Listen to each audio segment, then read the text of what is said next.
alguns teóricos, como Peter Drucker, ele sempre fala de cultura como o jeito como as empresas fazem as coisas, né? Então, a cultura é isso, é como cada empresa faz. Não tem cultura boa, não tem cultura ruim.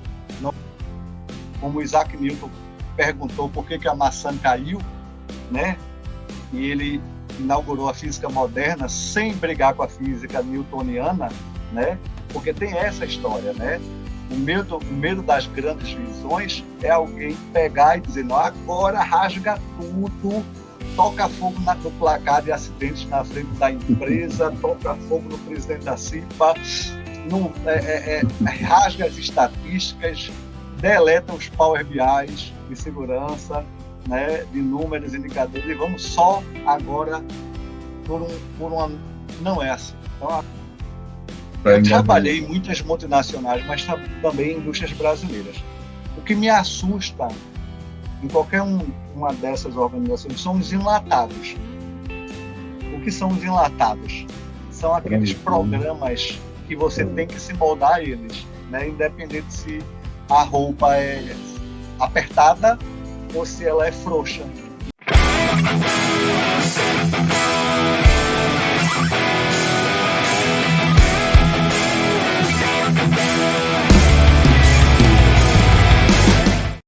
Bom, hoje eu recebo aqui no Bate-Papo com o especialista o engenheiro Rogério Mota. Mota, é um grande prazer te receber aqui no canal SSME em Pauta.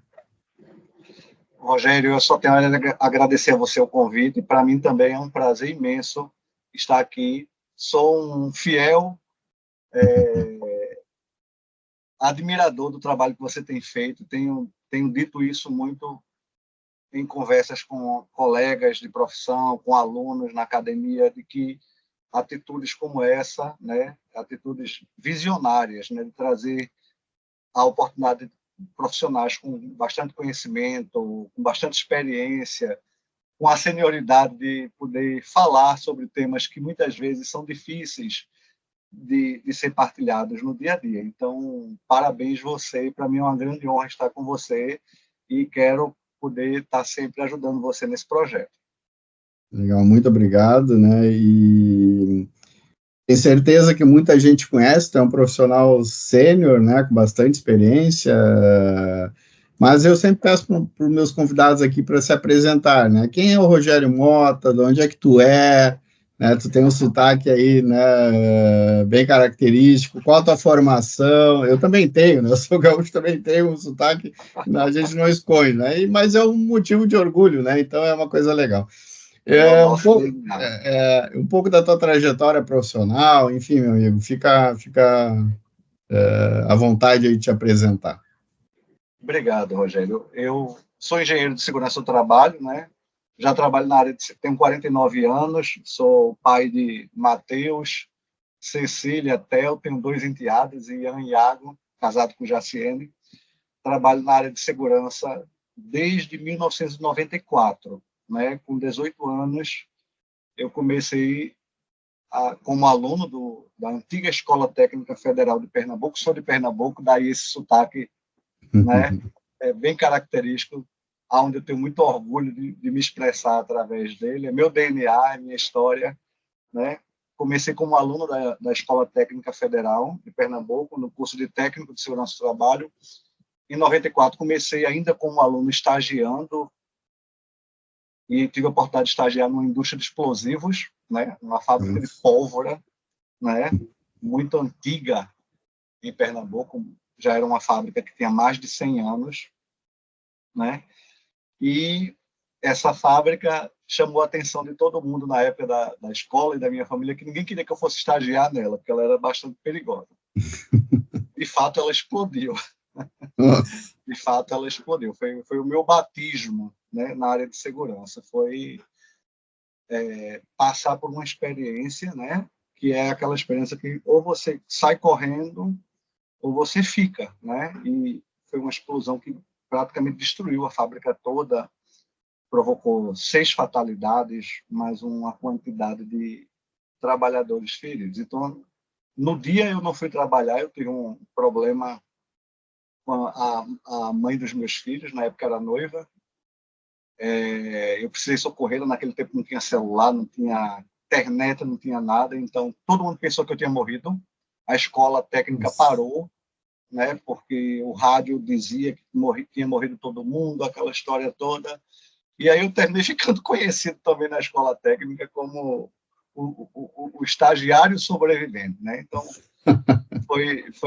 foi um divisor de águas na minha vida e me fez, né, assumir o meu propósito de prevencionista e dizer, não, essa é a área que precisa de pessoas que tenham um olhar diferenciado sobre a vida humana, sobre os valores, né, e uma perspectiva humana, né? Então, terminei o curso, né, e comecei a trabalhar já como técnico de segurança. Tive a oportunidade de participar, de trabalhar numa empresa chamada Hering, né, que também tem aí no Sul e que tínhamos aqui na região. Depois eu fui Gerdau, ainda como técnico de segurança, Gerdau Aço Norte, né?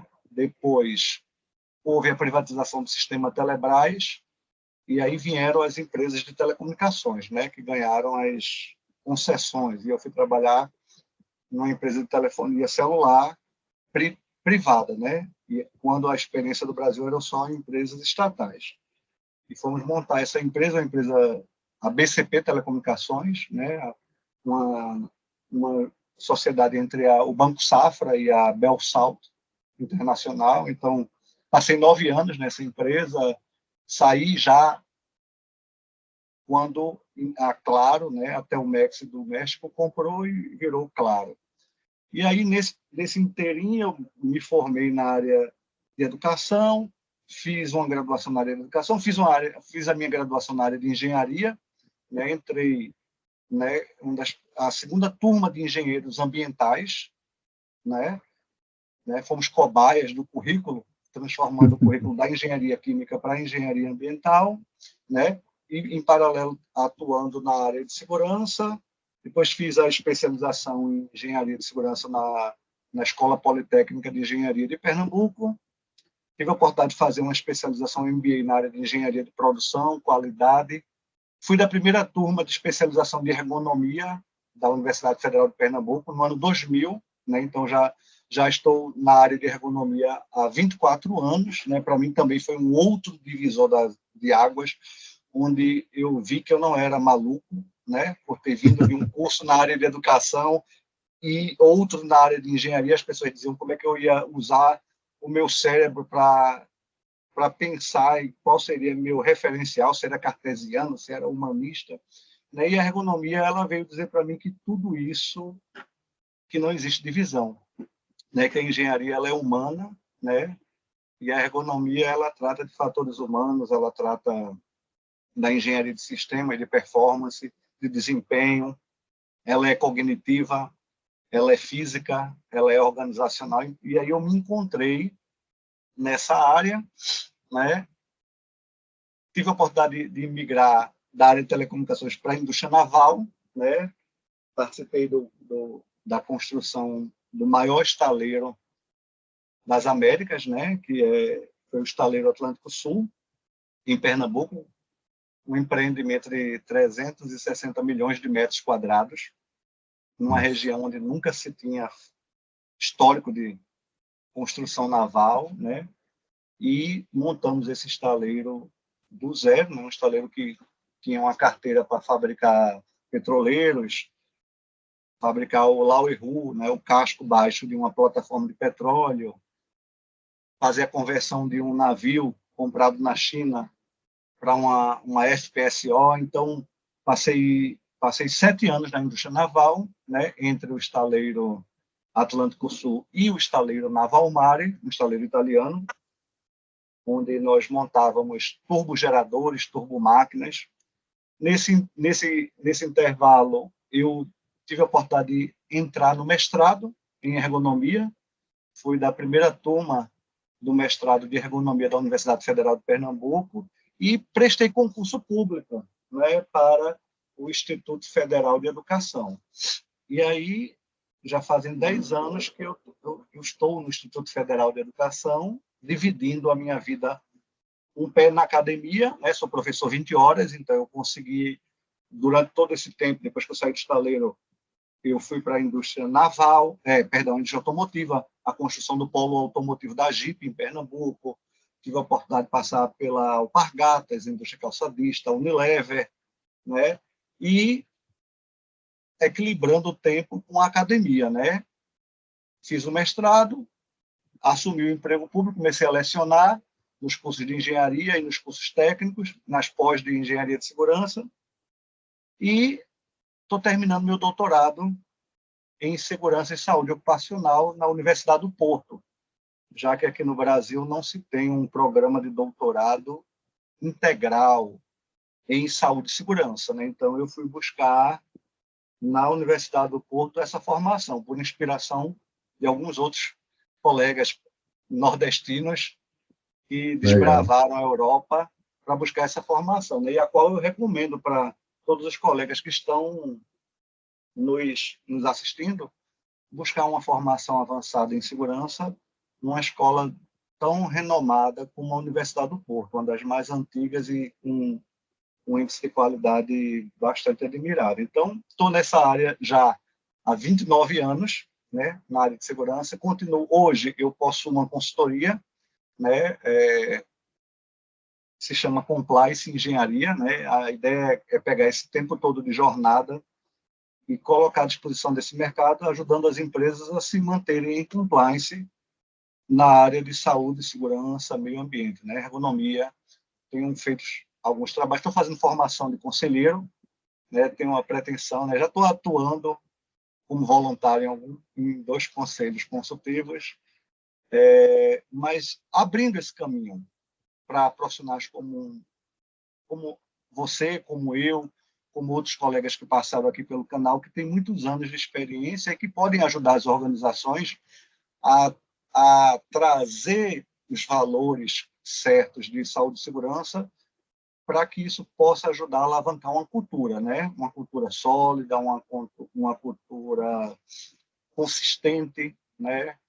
Então, mais ou menos é isso que a gente tem feito nesses últimos 29 anos, preparando gente, mão de obra na área de saúde e segurança, ajudando as organizações a performarem melhores resultados na área de segurança e vivendo com utopia, né? Com o sonho de poder levar o Brasil para um outro patamar, né?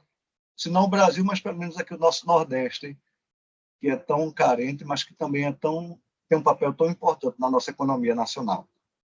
Perfeito, muito legal, Mota, de conhecer um pouquinho melhor aí, né? E a gente vai falar, tu falou um pouco de cultura, nós vamos falar sobre construção de uma cultura de SSMA, né?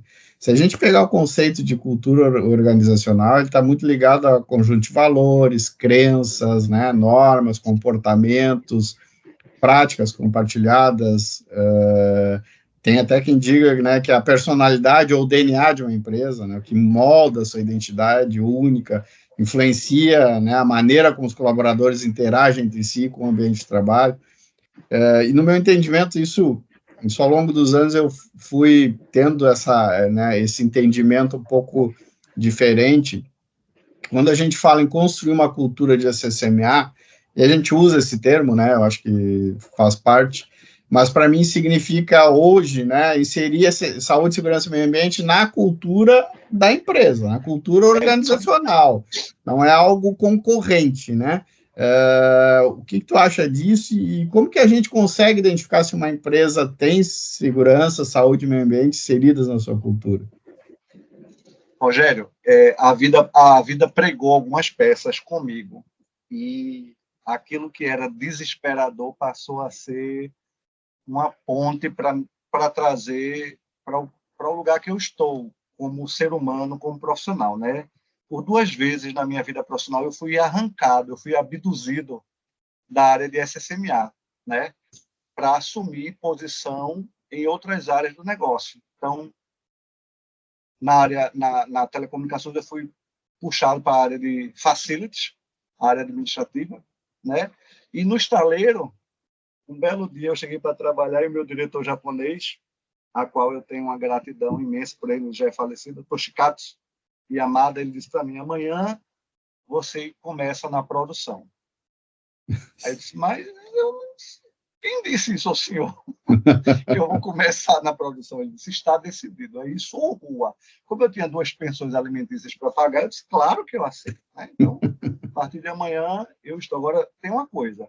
Eu já lecionava no curso de engenharia de produção, né? Mas eu não tenho competências técnicas para a área de produção. E aí ele, como um bom japonês, ele disse, você tem o que eu não tenho, que é a capacidade de comunicar-se, né?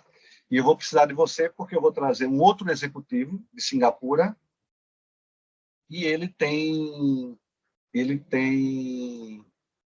estresse pós-traumático de algumas experiências dele lá de alguns acidentes fatais, mas ele está vindo e uma das regras é que ele não quer ter muita conversa com o staff dele. Então, você vai ser o engenheiro número 1. Ele fala para você e você fala para o staff dele. Se o staff não é dele, ele disse, mas vai ser assim. Algum problema? Eu disse, não. Então, vamos. E aí, fui para a área de produção. Eu era coordenador de SSMA desse projeto, era a construção de um casco de uma plataforma de petróleo, né? Um casco, uma obra de 23 mil toneladas de aço, com um headcount de 2.500 pessoas no pico da obra, e uma obra que estava com 1 ano e 9 meses de atraso no cronograma. E nós tínhamos o desafio de fazer em 10 meses o que estava em atraso 1 ano e 9 meses. E com uma fatalidade. Já tinha havido um acidente fatal. Então, eu tive que me reinventar, né? E eu acreditei mais nele que acreditava em mim do que talvez eu tenha acreditado em mim. Então, isso é uma grande lição que me faz pensar sobre a atitude quando a gente fala de cultura, né? E aí eu sou discípulo de Peter Drucker, de Falcone, né? Desses inspiradores e provocadores do pensamento da cultura. Então, quando você fala assim, o que é que eu penso sobre a cultura de SSMA? Primeiro que eu divido esse pensamento ora como educador e ora como engenheiro. Como educador, eu entendo que a gente tem que olhar para uma cultura de segurança. Como engenheiro executivo, eu acho que não existe. Eu acho que existe a cultura da organização. Então, de forma didática, a gente pega aquela fatia do bolo e chama de cultura de segurança. Isso é aquele trabalho de Platão, né? A teoria da caverna e tudo mais. Então, é a síntese, a antítese e a tese, né? Então, é importante entender o que de cultura de segurança vai ser projetado intencionalmente, e aí eu sou bastante enfático quando eu falo que cultura de segurança ela é uma carga de intencionalidade concreta, né? É uma carga em que você não pode haver pouca energia, tem que haver muita energia, porque ela vai se diluir quando essa fatia se juntar à torta, porque aí eu não posso cometer e incorrer em alguns erros que alguns profissionais de SSMA incorrem, e eu acho que eu devo ter incorrido em alguns momentos da minha trajetória. Ninguém passa 29 anos numa área sem pelo menos não ter feito pelo menos 2 grandes burradas por ano, né? Essa é a estatística de Peter Drucker, né? Ele diz que todo executivo ele pelo menos comete 2 erros grandes por ano, né? Eu acho que no ano que eu não cometi 2 e cometi um, no outro ano eu cometi 3, né? E está tudo bem, com isso. Então, que é querer dominar e querer trazer a cultura de segurança como uma verdade absoluta e fazer com que a empresa ela se curve diante disso. Eu acho que o tempo que eu passei na produção, os 7 anos que eu trabalhei para a Petrobras, na construção naval, offshore, né, que é uma grande escola, o sistema Petrobras, o sistema do POM, o sistema da General Electric, da Itália, que é o sistema da Fiat, né, não seria a grande empresa que é a Stellantis hoje se não tivesse tido uma soma de culturas.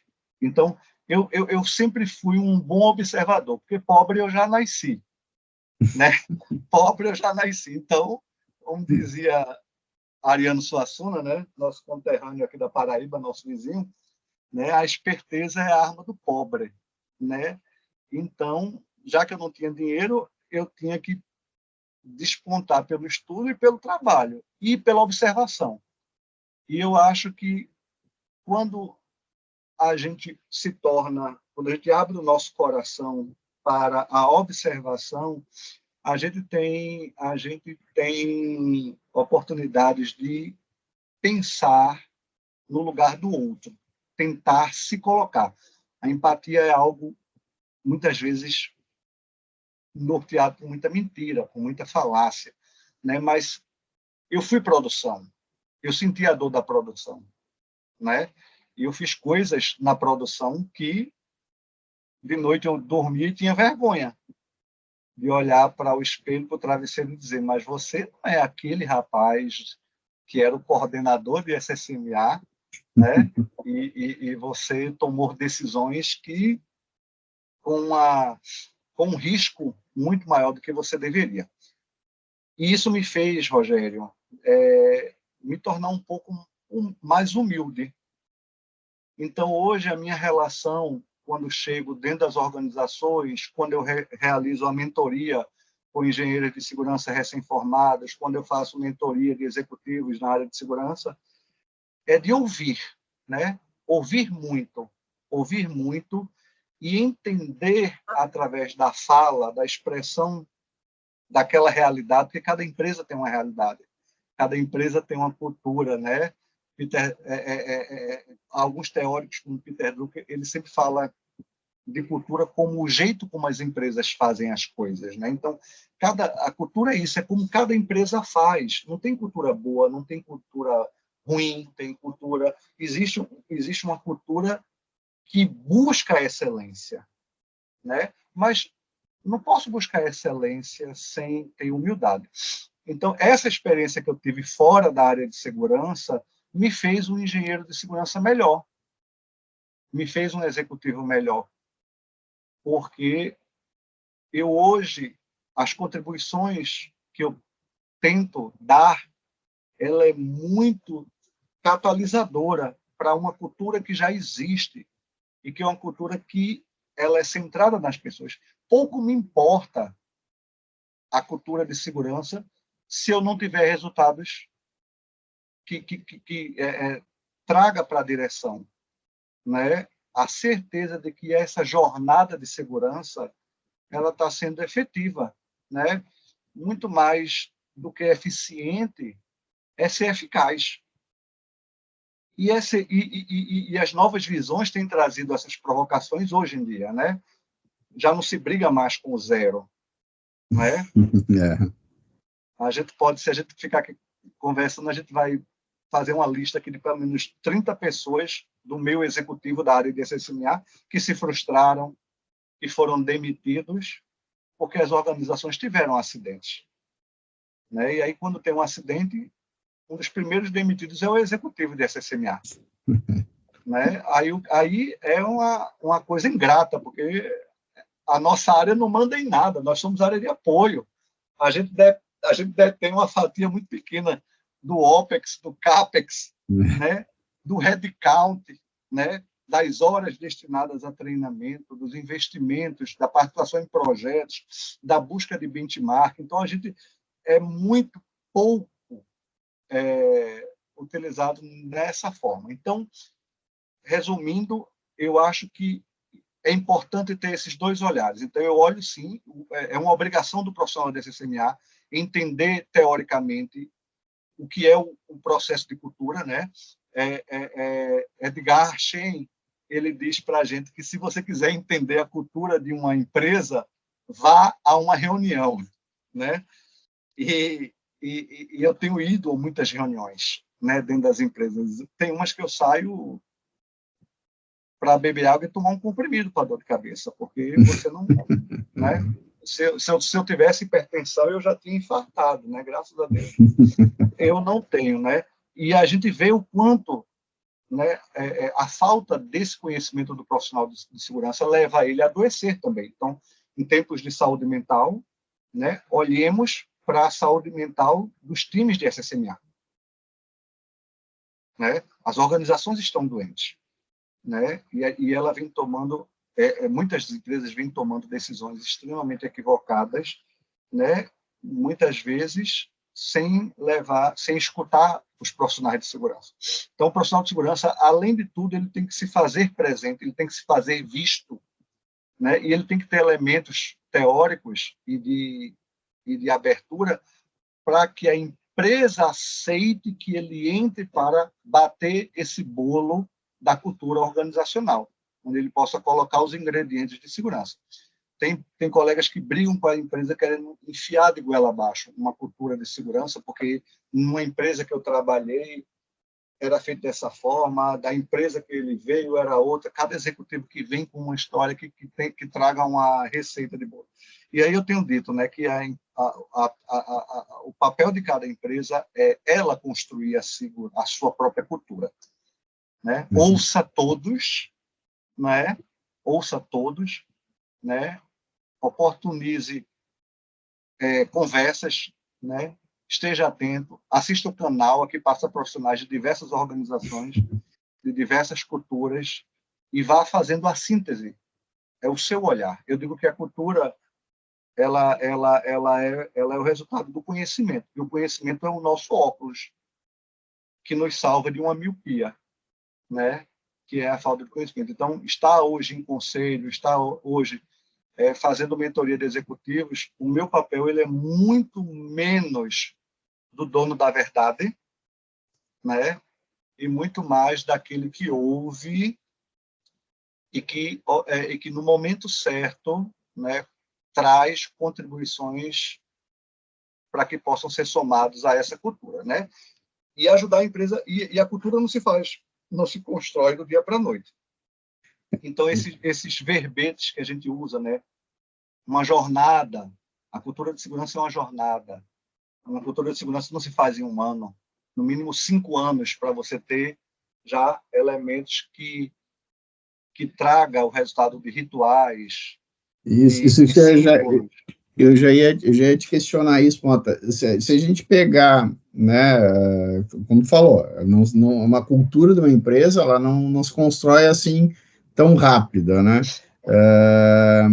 E ela tem características assim de transmissão, por exemplo, através de rituais, né, de símbolos, de histórias, de práticas, né, que a gente consegue identificar aquela empresa por causa disso. Com base nas experiências que tu, né, que tu teve profissionalmente, quais seriam os rituais, símbolos, práticas que tu entende que são eficazes e que demonstram que saúde, segurança e meio ambiente fazem parte da cultura daquela empresa, né? O que tu olhando, né, e agora enfim, como conselheiro, como consultor, e como profissional, né, de 29 anos aí na área, como que tu enxerga esses rituais, assim, o que te chama a atenção? Essa nossa área, ela tem uma carga de requisitos legais muito grande, né? Então, compliance é algo que tem que estar na nossa veia, né? Então, a gente vê aquilo que a organização não consegue ver. Muitas vezes a gente é taxado de profeta do apocalipse, né? Que a gente é aquele que diz, vai dar errado, vai acontecer, e se acontecer, a consequência vai ser grande, né? E tudo mais. Então, eu acho que a primeira coisa que um profissional tem que ter, né? E eu vou explicar por quê, é esse olhar de compliance. Então, uma empresa que ela não demonstra, ela pode até não estar 100% compliance, que a gente sabe que é quase que impossível, né? Falando bem a verdade de uma forma bastante dura, né? Mas ela tem que buscar, né? O fato dela buscar, o fato de o profissional de SCMA ele ter o conhecimento atualizado do que é mandatório, do que é requisito legal, como primeiro degrau de uma escala, de uma escalada de segurança, é garantir o compliance. Porque o que é que acontece? O contrário disso já emite uma comunicação para a empresa de que ela não é séria. E as empresas são feitas por pessoas. E as pessoas demonstram atitudes e crenças, né? Então, elas demonstram seus valores. Então, a gente tem que dar 3 passos para trás. Então, a pesquisa científica, a vida acadêmica me deu esse olhar, né? Por que os investigadores colocam as 2 mãos para trás? Por que eles se curvam diante do problema, mas não tocam, né? Eu digo isso muito aos meus alunos. Não se toca em problema, né? Problema a gente observa, a gente analisa. Se a gente põe a mão, a gente passa a ser parte do problema e deixa de fazer parte da solução. Então, ter esse olhar de compliance é poder trazer para as empresas a visão daquilo que ela precisa cumprir, né? E aí esse é o primeiro degrau. Então, só essa carga de compliance, ela já obriga a gente a ter uma série de rituais e símbolos. A gente tem que ter as CIPAs, a gente tem que ter as brigadas de emergência, a gente tem que ter o PGR, os documentos legais, que hoje, dentro da filosofia do GRO, é obrigatória a participação dos trabalhadores, então você não tem mais como negar, camuflar, né, mentir, né, sobre a participação da força de trabalho em relação à identificação de riscos, a validação da eficácia das medidas preventivas, os treinamentos legais, né, as campanhas de segurança que são normativas. Então, tudo isso, né, tendo um olhar para a questão de compliance, isso já vai adiantando uma série de obrigações dentro da sua rotina, do seu portfólio de ações dentro do SCMA de uma organização. Então, uma outra provocação com compliance encaminhando, eu acho que a gente precisa ter lentes. Eu sempre digo, existe uma disciplina que eu ministro nas pós-graduações de segurança, que é a gerência de risco, né? Eu trago a visão das escolas de risco americana e europeia, e essa experiência fala que a gente tem que escolher lentes. Então, eu uso algumas lentes quando eu vou definir os rituais, os símbolos, né? Eu separo aquilo que é hardware, o que é software e o que é mindware, né? Eu coloco essa lente para me perguntar. E aí eu sou um profissional movido a perguntas, né? O Isaac Newton perguntou por que a maçã caiu, né? E ele inaugurou a física moderna sem brigar com a física newtoniana, né? Porque tem essa história, né? O medo das grandes visões é alguém pegar e dizer, não, agora rasga tudo, toca fogo no placar de acidentes na frente da empresa, toca fogo no presidente da CIPA, não, rasga as estatísticas, deleta os Power BIs de segurança, né, de números, indicadores, e vamos só agora por uma...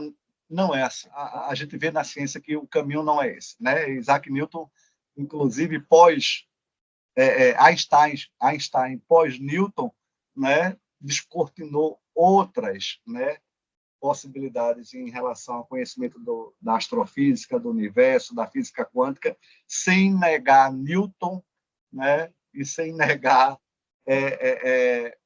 os primeiros clássicos. Então, olhando o hardware, o software, o mindware, tem ajudado a gente a olhar o que é físico. Então, além da carga de compliance da legislação, NR12, NR10, NR11, NR23, isso que é hardware, aquilo que são as barreiras de segurança que a gente aprendeu lá atrás com Hasson, e ele não está fora de moda, nem nunca estará, nem ele, nem Bird, nem ninguém, nem Heinrich, que foi um dos primeiros, Heinrich foi um dos primeiros.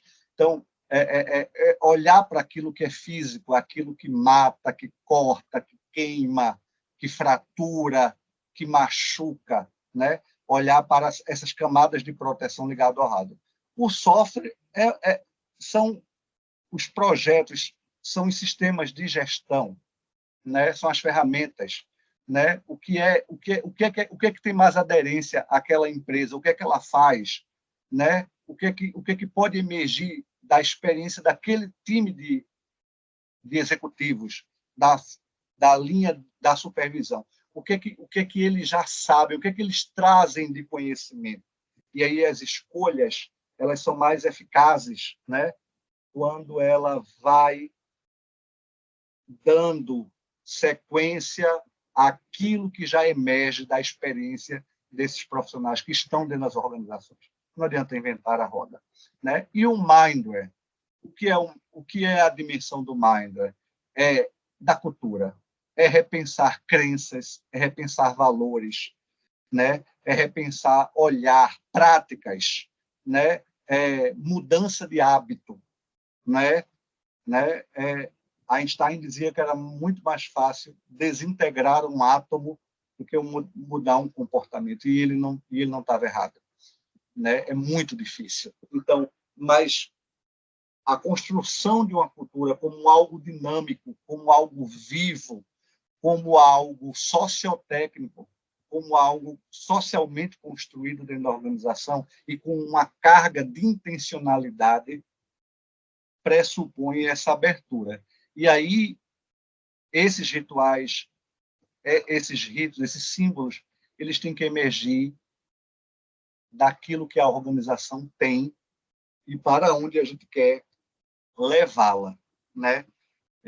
Peter Drucker fazia sempre uma provocação nas reuniões com os executivos, era dizer: no mundo cartesiano, a gente sempre se compara por níveis. Então, vamos pensar agora, se nós estivermos hoje no nível acima do que nós estamos, o que é que nós estaríamos fazendo de diferente? Né? Legal. E fazer essas provocações, né? Eu chego em empresas, Rogério, semanalmente, que não perguntar é proibido. Falar a partir do coração, falar de medos, falar de dizer eu não sei, né? A gente foi criado numa geração que não podia dizer eu não sei. Então a gente tinha que saber de asa de pombo a física quântica, né? O range era esse, porque não podia um engenheiro dizer eu não sei, um executivo dizer eu não sei o que fazer, né? Só que quando a gente está em mentoria com esses caras, na solidão dos seus escritórios, e que eles choram, porque esses executivos choram, né? Porque quanto mais alto o cargo, maior é a solidão corporativa. E eles dizem: professor, eu não sei o que faço. Eu não sei o que faço. Eu não faço. Eu vou perder meu emprego, eu vou ser taxado de incompetente. O que é que eu faço? Eu digo ouse, né? Ouse, ouse. Né? Um negócio bem sucedido é porque alguém algum dia tomou uma decisão difícil. Peter Drucker falava isso. Então, tome uma decisão. Rompa o interdito, né? Mas pense bem antes de tomar. Mas proponha. Uma das últimas empresas que eu trabalhei como executivo, quando nós falávamos do acidente, do zero acidente como um erro de foco, né? Eu fui chamado de maluco. Você é louco. E as pessoas sorriram disso, de mim, né? E hoje essas mesmas pessoas, elas estão tendo que mudar o discurso. Talvez não porque queiram, mas porque as próprias organizações estão nessa fase de mudança. Então, o que é importante? Né? Não ter acidente ou a gente ter a certeza que essa trajetória intencionalmente construída está nos levando para ter acidentes com menor potencial de gravidade, com menores consequências. Porque tentou-se controlar tudo dentro das organizações. O controle total de qualidade, e eu vim dessa época, Rogério, eu assisti a reengenharia na Gerdau, né? Foi uma das primeiras empresas que trouxe para o Brasil a reengenharia, e foi uma onda que passou, né, que não ficou, graças a Deus, né, nas organizações e alguns círculos de qualidade que foram aplicados de forma incorreta, buscava-se o controle total. Só que o ser humano não se controla. O ser humano, ele é perfeitamente imperfeito. Ele não é perfeito, ele é perfectível. Então, você não controla o trabalhador. Você não controla a mente das pessoas, né? E as empresas querem controlar. Continuam brigando com o erro humano, como o ser humano não devesse ou não pudesse errar. E quando ele erra, ele afronta o sistema. Só que o erro, na pedagogia moderna, na experiência docente, na pesquisa científica, o erro é a mola propulsora das grandes transformações. Então, o que eu tenho dito para esses diretores, e até para que não são necessariamente da área de segurança, mas também tenho dito isso a profissionais de segurança, assuma que errou, mas não adoeça com isso. Eu cometi também erros e cometo erros hilários, né? Depois só serve para a gente rir de nós mesmos. É um sinal de inteligência, inclusive, né? Mas poder construir. Então, não tem fórmula pronta, né? Então, em síntese, eu olho para a empresa, eu me sinto pertencente, eu preciso entender qual é o negócio fim, qual é o cliente que ela tem, quais são os seus negócios, né? Olho para o meu cliente interno, olho para a minha força de trabalho e olho para as lentes. Ora, eu olho para o hardware, software e mindware. Ora, como ergonomista, eu olho para o sistema homem, tarefa, máquina. Então, eu nunca perdi a visão sistêmica das organizações. Então, eu olho a interface entre o homem, a tarefa e a máquina. Então, isso é uma lente que me acompanha e que me faz ter um olhar diferenciado sobre o gerenciamento de riscos. Às vezes, eu olho para o PMAP, né? P de pessoas, Z de equipamentos, M de materiais, A de ambiente, P de processo. Então, eu vou escolhendo as minhas lentes e aquilo vai me ajudando a concretizar um portfólio. E aí, esse portfólio ele vai ter que se assentar ao planejamento estratégico da organização, que é outra coisa que a gente não entra nem para participar e muitas vezes não entra nem para entender para onde a empresa está sendo pensada, né? E aí também, nesses portfólios, tem aquilo que é tático, tem aquilo que é estratégico e tem aquilo que é operacional. Então, é essa contribuição que eu entendo que nós, profissionais de segurança, devemos ter. Então, e continuar estudando, né? Olhando o que as empresas estão fazendo, né? Absorver conhecimento dessas novas visões do HOP, da engenharia de resiliência, que tem nos ensinado sobre a psicologia positiva, né, que tem trazido reflexões tão importantes para a gente, sobre a saúde mental, né, porque nós também estamos adoecendo. Eu tive pré-burnout dentro das organizações. Né, isso foi um dos fatores que acelerou a minha transição de carreira de executivo interno de uma organização para ser executivo da minha vida, da minha consultoria, de mim enquanto servidor público de uma instituição de ensino superior, né? Minha enquanto agora em formação como conselheiro de organização, né? Entender que aquela roupa que me vestiu durante tantos anos, ela pode não servir mais, né? E aí a gente tem que se despir, fazer o que a águia faz, né? Se recolhe, arranca todas as penas, sangra, para que a nova penugem suja, né? E ela possa alçar voos diferentes. E Mota, tu trabalha, né, com vários líderes, né, tanto como executivo, né, todos nós, né, mas eu sempre digo que não é possível implementar nenhuma prática política de saúde, segurança e meio ambiente sem que a gente tenha participação ativa dessa liderança, né? E quanto à cultura, eu também tenho esse mesmo entendimento. Como que tu verifica, como que tu enxerga isso, o quanto que a liderança pode promover e sustentar uma cultura de SSME dentro da empresa?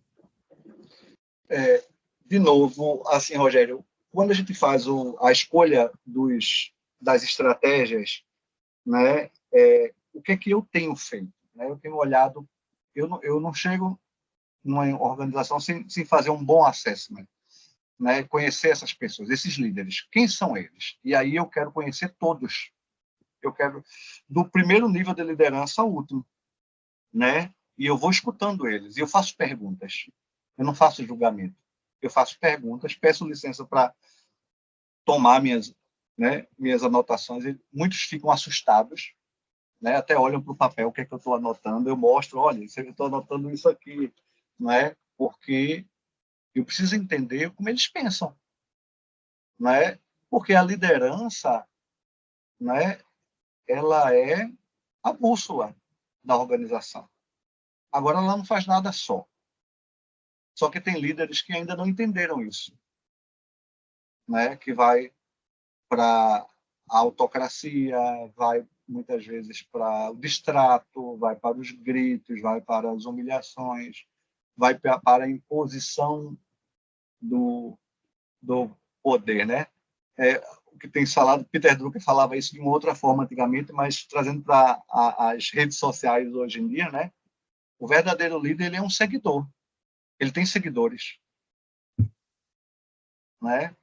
um, né? Isso que o Instagram, as redes sociais traz, você vale pela quantidade de gente que segue, ali tem gato, cachorro, periquito, papagaio, mas o verdadeiro líder, ele só é líder se ele tiver seguidores. Ninguém segue em quem não acredita, em quem não admira.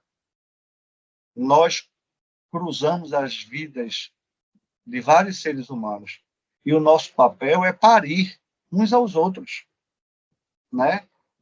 Eu tenho que parir meus engenheiros, meus técnicos, meus gerentes de produção. E o que eu vou parir neles é aquilo que eles têm de melhor.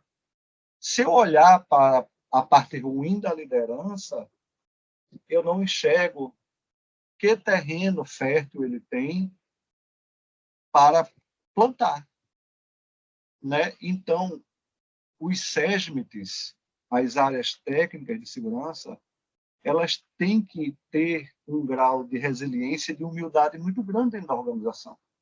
Né? E eu digo, não adianta brigar. Quem briga, eu tenho um colega meu de profissão de engenharia que ele diz assim, quem briga é pobre, rico compõe. Ele dizia sempre isso para mim, eu não entendia. Né? Hoje, trazendo isso para uma linguagem mais moderna, da administração moderna, para que brigar?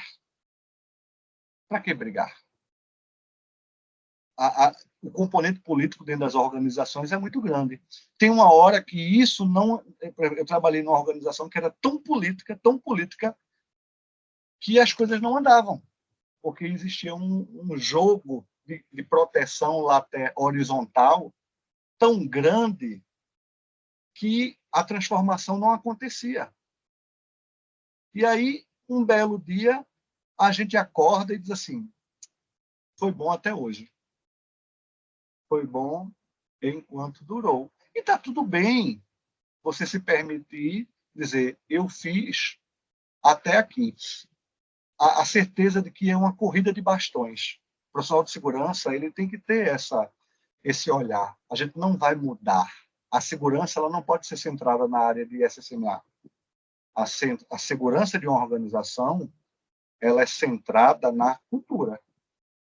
E a cultura é aquilo que é vivo. É um conjunto de esforços intencionais. É aquilo que a gente faz hoje, é aquilo que a gente planta hoje, mesmo não tendo a certeza que a gente vai colher. Quem planta tâmaras, não colhe tâmaras. Já nos ensinava os orientais. Então, muito do que a gente faz dentro das organizações, Rogério, eu não sei se você tem essa sensação, mas é algo que a gente não vai colher. Mas a gente também tem que ter essa intenção. Então, saber se uma cultura está indo bem é o nosso papel. Nós somos termômetros. Né? E eu digo sempre para as empresas, segurança é sensação. Segurança é sensação. Você sente pelo cheiro da organização. Você sente pelo clima interno. Aquilo a forma como as pessoas se comportam na vestiária, no refeitório, né? Aquilo diz se a empresa é segura ou não.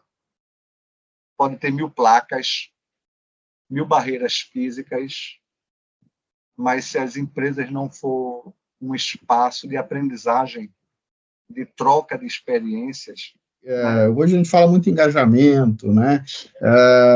Quais estratégias que tu já vivenciou, o que pode ser adotadas, né, para engajar os colaboradores nessa construção ou mudança de uma cultura para, né, para ter uma cultura de SSMA? O que tu viu, o que tu diria assim como uma estratégia eficaz para Eu trabalhei engajamento? em muitas multinacionais, mas também em indústrias brasileiras. O que me assusta em qualquer uma dessas organizações são os enlatados. O que são os enlatados? São aqueles programas que você tem que se moldar a eles, né? Independente se a roupa é apertada ou se ela é frouxa, né? Se ela tem espaço, né? Então, mas isso é uma tendência de acelerar os processos de transformações organizacionais. Então, são muitas ondas que as empresas passam, né? Na engenharia, a gente vê isso. O sistema Toyota, é o TPM, é o WCM, né? São sistemas de gestão excelentes, né? Não tem nada de errado, ao contrário, são modelos que eu acredito também. Mas o que eu mais acredito é quando isso vem acompanhado da consciência de que não existe nada perfeito nem acabado. Então, a área de engenharia de projetos, né, a área de gestão de projetos ensinou e vem ensinando às grandes organizações que cada empresa ela tem que ter um projeto. E um projeto pressupõe construção a várias mãos. Então, a cultura de segurança, assim como a cultura organizacional, ela só pode ser pensada, ela só pode ser modelada, ela só pode ser predizida, né? Só pode haver o prediction dela, né? Se houver abertura para se desenhar como um modelo experimental. Os modelos experimentais, eles têm uma taxa de sucesso muito grande. Traça-se, agora, tem que ter um planejamento muito bem estruturado, e quando eu falo de estruturado, não é estanque, não é congelado, mas que leve a condição de que haja participação, né? Grandes projetos da Petrobras, e aí eu tive um grande mestre, professor Dieci Silveira, né, que ele no Brasil ele é um dos maiores pesquisadores da ergonomia participativa, né, que vem da engenharia participativa, né, que mostra o quanto os projetos eles têm uma taxa de sucesso quando os stakeholders se unem, entendendo a etapa, em cada etapa qual é o seu papel, qual é a sua contribuição e qual é a sua responsabilidade para o bem e para o mal, para o certo e para o errado, para os ganhos e para as perdas. Não se faz omelete sem quebrar ovos, né? Então as empresas elas precisam desmistificar essa perfeição, essa baixa tolerância ao erro, essa intransigência organizacional.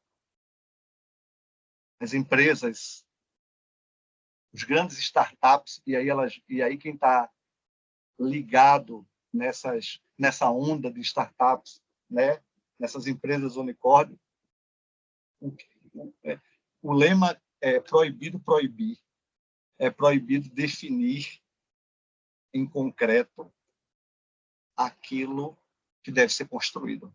E elas têm dado show de rentabilidade, de crescimento, com uma resiliência altíssima, uma tolerância altíssima ao erro.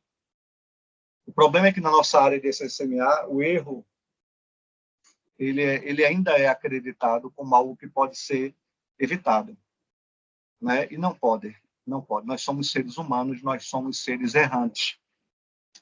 Uma das melhores características nossas é essa, né?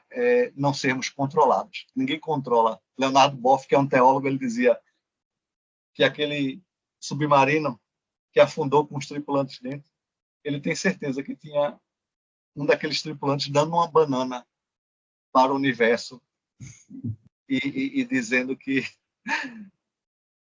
ele iria morrer, mas que ele ainda teria o direito de protestar, né? E isso precisa ser trazido para as organizações. Agora, não como um sinônimo de desrespeito, não como sinônimo de bagunça, mas como algo possível, sabe, Rogério? Possível de ser construído. Segurança, cultura organizacional é algo construído por todas as mãos, né? Do trabalhador mais simples ao número 1 das organizações. Não se faz sem eles, não se faz segurança sem eles. Como é que a gente consegue medir e avaliar se essa cultura ela foi implementada de maneira sólida e se ela vai ser sustentável, né? A gente já falou aqui né, do conceito, de estratégias, responsabilidades, né? Como que a gente consegue medir? Eu acho que a gente tem que olhar para os números, né? Hoje, inclusive, existem modelos matemáticos fantásticos que nos ajudam muito na área de segurança, né? Mas medir sempre. Quem não mede, não gerencia, né? A gente vem escutando isso. Isso ainda é uma verdade. Então, particularmente, quando eu monto os planejamentos estratégicos de segurança, que, por exemplo, eu escolho a lente do hardware, do software e do mindware, eu trabalho com o elemento matemático mais baixo, que é a taxa. É a taxa de conformidade, é a taxa de sucesso daquilo que você busca. Então, no hardware, eu tenho que ir para o campo, eu tenho que olhar equipamentos, eu tenho que olhar máquinas, eu preciso saber qual é a tendência, qual é o comportamento, eu preciso refletir sobre essas tendências, sobre esses números, quais áreas de engenharia, quais áreas de projetos, quais áreas de manutenção. Eu tenho que ter self-assessment, eu tenho que ter autoavaliações que me digam como essa liderança e esses trabalhadores se sentem, ora sendo liderados, ora liderando. Né? Qual é a taxa de fluidez que os sistemas eles permitem? Né? O quanto que, de fato, a gente se sente participativo. Né? Eu olho para aquele grupo, para aquele time, e eu sinto, não, eu tenho um sucessor. Eu estou formando sucessores. Eu estou identificando nas pessoas o que elas têm de melhor. Então, avaliar, autoavaliações, self-assessment, né? Que eu posso trazer isso para números também. E pode ser por taxa, pode ser por outros tipos de modelos matemáticos. Mas que eu consiga medir, eu consiga traduzir, né? A ergonomia nos trouxe algumas contribuições, como perfil e voz dos operadores. Ouvir o trabalhador. Quantas entrevistas eu não faço o relato ipsi verbis daquela fala daqueles trabalhadores, daquela liderança, né? Eu me lembro que num determinado projeto a empresa tinha 18 mil empregados e os diretores eram trocados a cada 6 meses. Ninguém aguentava ficar na empresa. E a gente estava por lá fazendo trabalho, tentando mudar isso, estancar essa sangria. E os diretores que iam chegando, eles não procuravam saber o mínimo que era o histórico dos acidentes. E aí, numa das reuniões, a gente foi lá como um bom anjinho no ouvido do executivo de RH e ele mostrou num slide algumas fotos de algumas pessoas. E ele perguntou aos diretores quem eram aquelas pessoas, se eles conheciam. E aí nenhum deles conheciam. E aí ele disse: essas são as pessoas que perderam a vida na organização. Essas são pessoas que estiveram entre nós e já não estão mais, porque perderam a vida aqui dentro. Então, como é que a gente vai construir o futuro, se a gente não sabe o presente? Né? Louis Pasteur, ele dizia, quem não sabe qual caminho seguir, qualquer caminho serve. Então, a excelência é um hábito, né? Já dizia outro pensador. Então, a gente tem que saber para onde a gente vai levar isso aí. E não se leva sem medir. Então, taxa de conformidade das instalações, taxas de conformidade padrões de referência, né? Isso a engenharia de qualidade trouxe para a gente mapas de processos, fluxogramas analíticos. Então, a engenharia tem muitas ferramentas. A gente não pode dizer que isso é velho, que isso está démodé, que isso não é aplicado. Mas a gente não pode tirar o elemento humano. É de ouvir o ser humano. E trazer indicadores qualitativos, não só os quantitativos, mas aqueles que falem, aqueles que traduzam a voz das pessoas, que falem dos sentimentos de pertencimento ou de despertencimento. Eu não faço segurança porque o meu chefe não merece. Eu ouço isso sistematicamente de trabalhadores. Eu deixo dar errado, eu contribuo para dar errado, porque só assim a empresa vai tirar esse líder da nossa empresa, porque ele não merece a gente, e eu não vou sair enquanto não derrubá-lo. Esse ambiente hostil, essa voz, ela está ali naquele iceberg, naquela parte do iceberg que está dentro d'água. Então, é impossível construir uma cultura de segurança ou uma cultura organizacional que a gente não assuma que tem uma parte do iceberg que a gente não enxerga claramente. Que o orgulho e a vaidade nos impedem de enxergar. Então, os métodos que eu tento trazer muitas vezes são disruptivos, mas eu também não sou besta de não trazer um fundamento científico. E aí eu vou nas ciências humanas, aprender com eles, com os psicólogos, aprender com os médicos, que são extremamente humanistas. Está no DNA deles. E eles trazem reflexões, porque o que eles ouvem nos consultórios médicos é estarrecedor. Então, o nosso papel de gestor, de SSMA, somos gestores de transformação,